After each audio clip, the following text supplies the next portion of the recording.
បាទខ្ញុំបាទសូមអរកាយគោរពនិងជម្រាបសួរដល់អស់លោកស្រីនាងកញ្ញាពុកម៉ែបងប្អូនកូនក្មួយទាំងអស់គ្នាផងដែរបាទឆ្លៀតពេលទំនេរពីការងារខ្ញុំបាទក៏បានលើកយកនៅអត្ថបទខ្លីមួយដើម្បីធ្វើការបកស្រាយដែលមានចំណងជើងថាបង្កើតប្រព័ន្ធការងារដែលមានអត្ថន័យនិងខ្លឹមសារដូចតទៅបាទវាជាការពិតណាស់មនុស្សមួយចំនួនគិតថាក្នុងការធ្វើចំនួនទាមទារចាំបាច់ត្រូវមានដើមទុនជាចម្បងនោះលុយក៏ប៉ុន្តែតាមធៀបពិតដើមទុននោះមិនមែនជាលុយកាក់អ្វីឡើយតែជាគំនិត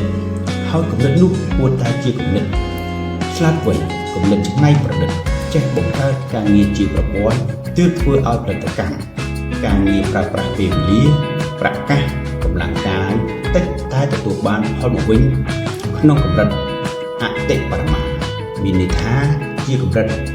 ផលដែលបានគឺមានកម្រិតខ្ពស់ល្អប្រសើរការធ្វើការងារដោយភាព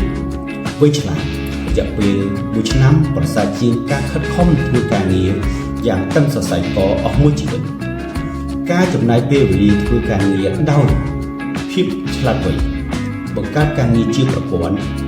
អាចធ្វើឲ្យយើងមានពេលវេលាគ្រប់គ្រាន់ទៅធ្វើរឿងផ្សេងទៀតបង្កើតមុខជំនួញពង្រីកប្រាក់ចំណូលពង្រឹងស្ថិរភាពហិរញ្ញវត្ថុនិងមានពេលវេលាក្រឹតជក់សេចក្តីសុខមួយជីវិតផងទុយទៅវិញ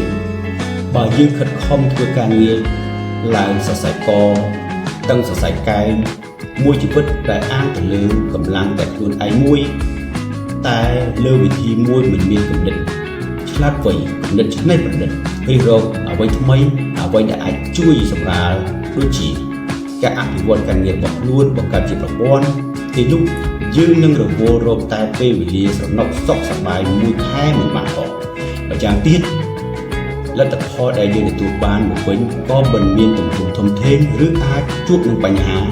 ក៏ថាបានដែរ